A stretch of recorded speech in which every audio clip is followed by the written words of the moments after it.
देखिए, अगर आपके शरीर की गंदगी साफ नहीं हो रही है तो आप लाख अच्छे से अच्छे चीजों को खा लीजिए, उसका फायदा आपको मिल ही नहीं सकता। और जैसे ही आपके शरीर की गंदगी साफ होती है, आपका पाचन तंत्र बहुत तेजी से काम करने लगता है। शरीर के अंदर पहले से ज्यादा ताकत महसूस होने के साथ साथ चेहरा साफ होने लगता है। वजन बढ़ाना और घटाना आसान हो जाता है। पिंपल, दाग धब्बे, एक्ने जितने भी कुछ हैं, वो सब कुछ ठीक होने लगते हैं और कई सारी गंभीर बीमारियों का होने का खतरा जड़ से खत्म हो जाता है। तो हम लोग सबसे पहले बात करते हैं कि हमारे शरीर के अंदर गंदगी जमा कैसे होती है। तो देखिए, हम लोग जो भी खाते हैं वो आहार नली से होकर पेट में पहुंचता है, जहां खाना टूटने के बाद छोटी आंत में जाती है, जो कि बाद में मल के रूप में हमारी बॉडी से बाहर चली जाती है। लेकिन इस प्रक्रिया में सबसे ज्यादा गंदगी हमारे आंत में ही जमा होती है। अगर हम लोग अपने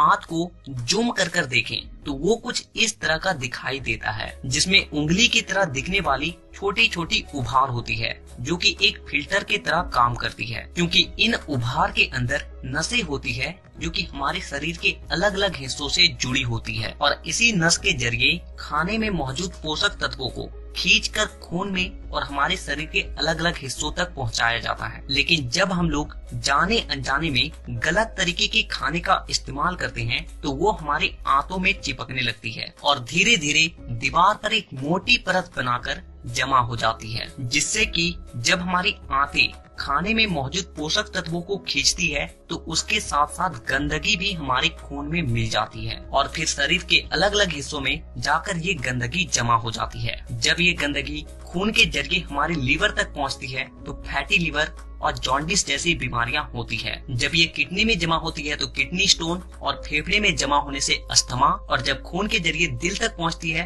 तो कोलेस्ट्रोल और हमारी नसों में ब्लॉकेज पैदा होती है। और जब ये गंदगी हमारी स्किन में पहुंचती है तो दाग धब्बे, खुजली, एक्ने, पिंपल जितने भी इस तरह की समस्या हैं सब होने लगती है। और इतना ही नहीं, जब ये गंदा खून हमारे पूरे शरीर में फैलता है तो हमारे शरीर का जो हार्मोन का संतुलन है वो भी बिगड़ने लगता है और जिससे कि हमें और भी जानलेवा बीमारियां होने की खतरा बढ़ जाती है, यहाँ तक कि कैंसर भी। बस आप इतना समझ लीजिए कि शरीर में हर छोटी से छोटी बीमारी और बड़ी से बड़ी बीमारी शरीर के अंदर गंदगी जमा होने की वजह से ही होती है।